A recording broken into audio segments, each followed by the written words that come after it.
मगन आप हैं स्वामी गुरु शरण सुमन, आप हैं स्वामी गुरु शरण सुमन। हे स्वामी जी, हम सिख भक्तजन आपके ओजस्वी पीयूष वाणी के पास हैं पूज्य गुरु शरण सुमन बाबा। एक बार जोरदार स्वर में हम सभी सदगुरु महाराज की जय बोलकर अपने अपने अंतःकरण को पवित्र कर लें। श्री सदगुरु महाराज की जय।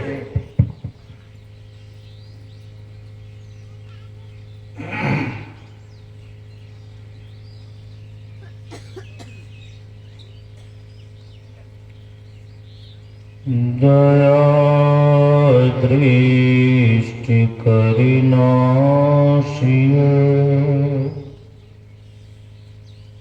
मेरो भूल अरुचो करो तीक्ष्ण बुद्धि मोरिना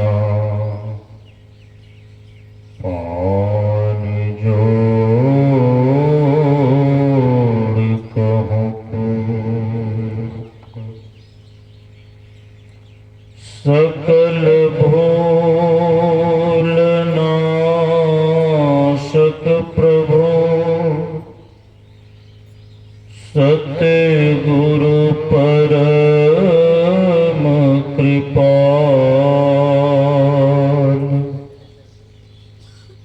नमो कंज पद युग पकड़ी सुनो प्रभु नजर निहार। अभ्यास कम करो जी, आवाज को पतला करो। एक बार सभी कोई मेरे साथ गुरु महाराज की जय जयकार कीजिए ताकि हम सबों का अंतःकरण पवित्र हो जाए और हम सबों का ध्यान संतों के वचन को सुनने में लग जाए। बोलिए श्री सद्गुरु। कुछ कसर रह गया, एक बार और श्री सद्गुरु, श्री सद्गुरु महाराज की जय।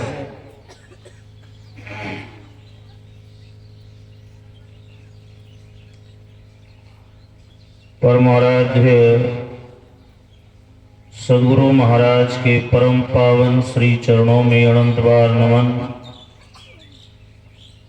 मंचासीन पूज्य बाबा के श्री चरणों में कोटि कोटि नमन।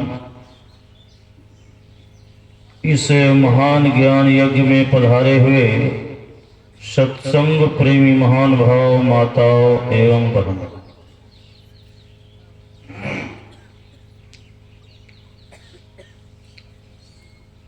अभी हम लोग योग के बारे में सुन रहे थे।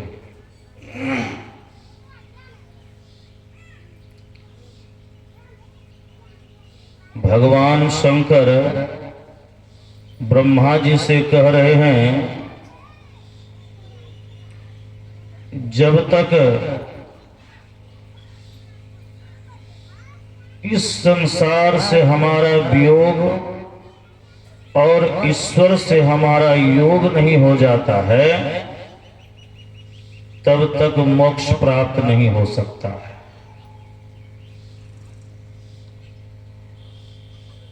वियोग हमारा किनसे हुआ है? महापुरुषों का संकेत है, इस जीव का वियोग ईश्वर से हुआ है। हम आप इस संसार में आने के बाद जिनके द्वारा इस संसार में, जिनके संजोग से इस संसार में आते हैं, तो हम अपना माता पिता उन्हें मानते हैं। लेकिन असल में नर हो या नारी, स्त्री हो या पुरुष, सभी एक ईश्वर की संतान है। और जब किसी माता पिता की गोद से कोई बच्चा बिछुड़ जाता है, उस बच्चे को बड़ी पीड़ा होती है। केवल बच्चे को ही नहीं, माता पिता को भी बड़ी पीड़ा होती है, कष्ट होता है। और यह कष्ट तब तक रहता है जब तक बच्चा को माता पिता नहीं मिल जाता। अब माता पिता को भी जब तक बच्चा नहीं मिल जाता है, एक दूसरे को कष्ट रहता है। इस संसार में आने के बाद हमारे ज्ञान के ऊपर अज्ञान का पर्दा पड़ गया है। इसीलिए इसी संसार के अंदर रहने वाले सारे सगे संबंधियों को हम अपना मान बैठे। लेकिन संत महात्मा यह सीख देते हैं, असली सगे संबंधी तो वो होते हैं जो किसी भी परिस्थिति में, किसी भी काल में हमारा साथ नहीं छोड़े, वो असली संबंधी होता है। लेकिन इस संसार में आने के बाद जिसे हम अपना सब कुछ मान बैठे हैं, ये संबंध, ये प्रेम, ये प्यार कब तक? जब तक हम इस संसार में हैं तब तक। जब अंतिम समय आ जाएगा, इस संसार से विदा होने का समय आ जाएगा, तो उस समय प्रतीत होता है इस संसार में तो हम अकेले ही आए थे। मनुष्य की भीड़ में कुछ वर्ष रहे, कुछ दिन रहे, लेकिन जिस तरह आने के समय में अकेले थे, अब जाने के भी समय में बिल्कुल अकेले। ये भीड़, ये संबंध किसी काम का नहीं होता।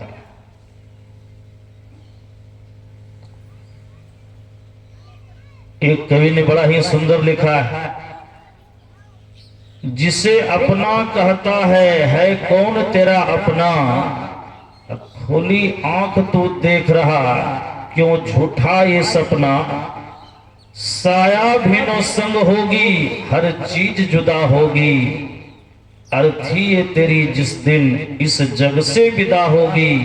एक अलग समा होगा, एक अलग फिजा होगा। जन्म लेने के बाद से लेकर के मरण पर्यंत हर समय हर पल साथ रहने वाली जो छाया है, अंतिम समय में वह भी हमारा साथ छोड़ देती।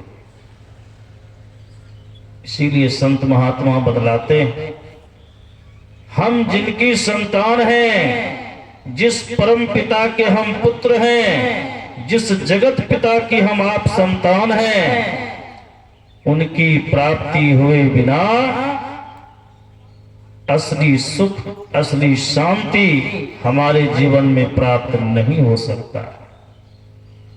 और इन्हीं सारी बातों को समझाने के लिए यहां संत मत सत्संग का आयोजन हुआ है।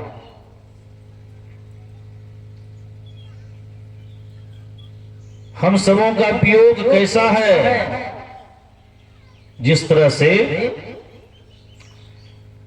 छोटी छोटी नदियां बह करके अपने से बड़ी नदी में मिलती है,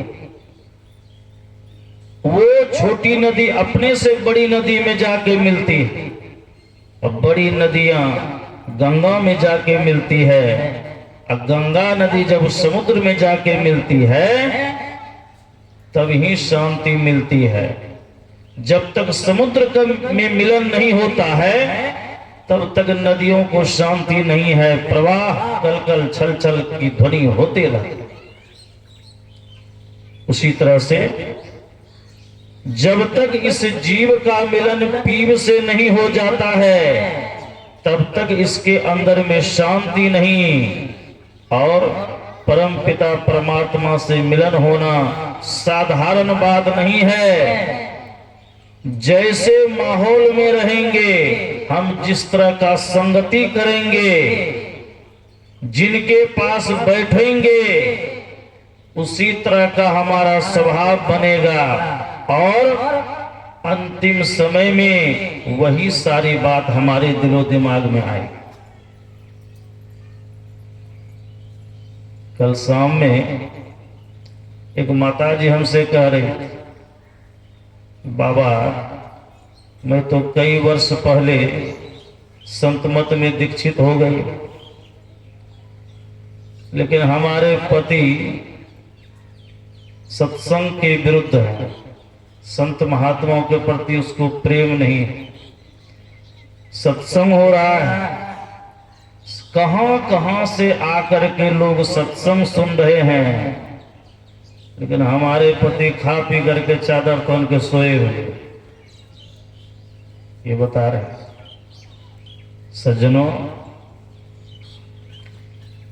इस संसार में दो प्रकार का कर्म होता है।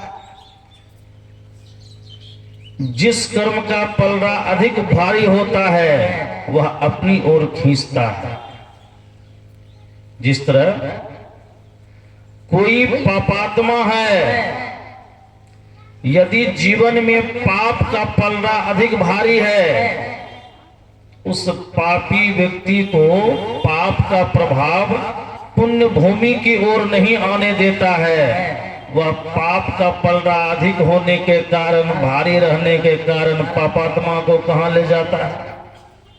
जहां शराबियों का झुंड हो, जहां जुआरियों का झुंड हो, जहां पर अश्लील बातें होती हो, जहां का वातावरण अश्लील हो, जहां पर हर समय हर पल 24 घंटा कलयुग का ही वास रहता हो, पापात्मा जीव को पाप का प्रभाव, पाप की शक्ति ऐसे सभी जगहों में ले जाती।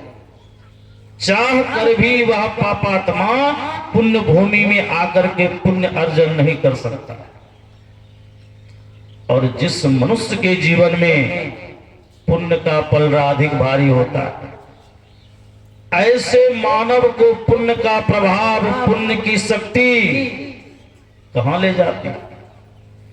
जहां सत्संग हो रहा, जहां पर संतों का आगमन हुआ हो, जहां पर श्रीमद् भागवत महापुराण की चर्चा हो रही हो, जहां पर शिव पुराण की कथा हो रही हो, विष्णु जग हो रहा हो, बहुत प्रकार के ऐसे धार्मिक कार्य हैं जो हमारे जीवन में उन्नतियां प्रदान करती है और अधर्म पथ में भटक रहे मानवों को, पापी से पापी मानवों को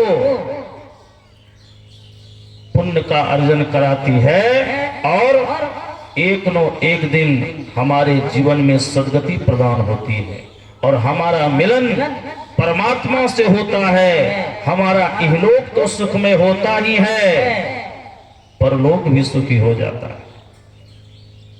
आज से नहीं, यह जीव जन्मों जन्मों से बंधन में पड़ा हुआ है, इस संसार रूपी जेल में कैद है, इस शरीर रूपी जेल में कैद है। और जब तक कैदी बने रहेंगे, जब तक किसी प्रकार के बंधन में बंधे हुए हैं, तब तक हम आप सुखी नहीं हैं। ये संसार का बंधन ऐसा है, ये शरीर का बंधन ऐसा है, बाहर से देखने में मनुष्य बंधन मुक्त लगता है, लेकिन अंदर ही अंदर इतने तरह के बंधन में यह जीव बंधा हुआ है। यदि ईश्वर की कृपा हो जाए तो बंधन से मुक्त हो सकता है, नहीं तो चाह कर भी मुक्ति, बंधन से मुक्त होना बड़ा मुश्किल है। संत सदगुरु की यदि कृपा हो जाए, यदि ईश्वरीय कृपा से किसी संत का दर्शन हो जाए, सदगुरु का दर्शन हो जाए, तभी बंधन से मनुष्य मुक्त हो सकता है। भक्ति की युक्ति बताने वाले सदगुरु, मुक्ति की राह दिखाने वाले सदगुरु जब हमें मिल जाएंगे, तभी हमारे जीवन का कल्याण हो सकता है, बंधन से मुक्त हो सकते हैं। हम कैसे बंधन में बंधे हुए हैं? एक सेठ जी के दरवाजे पर एक पिंजरे में एक सुग्गा टंगा हुआ था और वह सुग्गा जब किसी को देखता था, या सुबह हो शाम हो किसी भी समय, सुगा बोलते रहता था राम राम करे तो भवसागर तरे, राम राम करे तो भवसागर तरे। सुगा बोलते रहता। सज्जनों, संजोग की बात, एक महात्मा जी भी उसी रास्ते होकर के जा रहे थे, और वह महात्मा जी भी यही रटते हुए चले जा रहे थे। सुगे ने जब यह बात सुना कि महात्मा जी भी कह रहे हैं कि राम राम करे भवसागर तरे, तो सुगा कहता है कि महात्मा जी, हम तो कई वर्ष से राम राम जप रहे हैं, लेकिन आज तक इस हम लोहे के पिंजरे से नहीं निकल पाए, आप कहते हैं भवसागर तरे। हमको ये बात में सच्चाई मालूम नहीं होती। आप जो कह रहे हैं राम राम करे भवसागर तरे, ये मत कहिए, आप ये कहिए राम राम करे तो लोह पिंजर में पड़े, ये कहिए। तो महात्मा जी कहते नहीं, राम राम करे तो भवसागर तरे। तो नहीं बाबा, मुझे आपकी इस बात में सच्चाई नहीं दिखती। कहा, अरे सुगा, तुम राम राम का जाप तो वर्षों से करते हुए आ रहे हो, लेकिन किस तरह राम राम का जाप करने से मुक्ति मिलेगी ये कला तुम नहीं जानते हो। सुगा, युक्ति करे तो सहजे तरे। यदि राम राम रटने की कला, जपने की कला तुम सचमुच में जान जाओगे, तो लोहे के पिंजरे को कौन कहे, इस संसार सागर से तुम मुक्त हो जाओगे। तो सुगा कहता है, तब आप आ ही गए हैं, आपके जैसे महापुरुष मिल गए हैं, थोड़ा हमको भी युक्ति बता दीजिए, मैं भी स्वतंत्र हो जाऊं।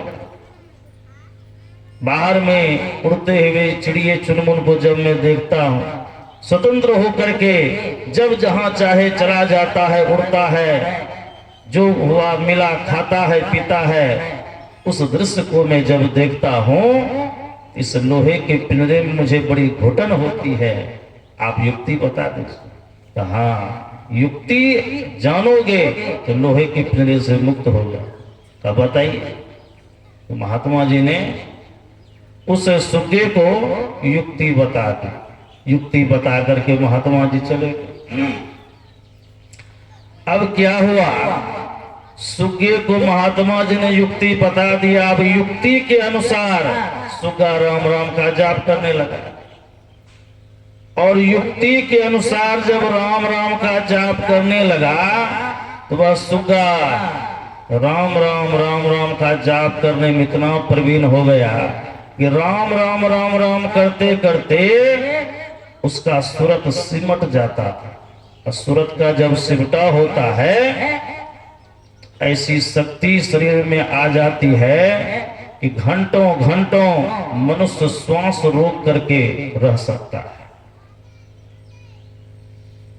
धीरे धीरे धीरे धीरे वही क्रिया सुगा करने लगा, और सुगे के अंदर वह कला हो गई। सुगा घंटों घंटों श्वास रोके पड़ा रह सकता। एक दिन सुबह सुबह सेठ जी उठे और निकले घर के बाहर। तो जब भी सेठ जी घर से बाहर निकलते थे तो सुगा राम राम राम राम का टेर लगाता, और उस दिन कुछ बोला ही नहीं। सुगा, ये सेठ जी सोचते हैं आज सुगा कुछ बोल नहीं रहा, और सुगा तो अपने सूरत को समट लिया था। पिंजरे के पास आया, हिला के डोला के देखा, सुगा टसमस नहीं कर रहा था। सेठ जी ने सोचा, ओ लगता है सुगा मर गया।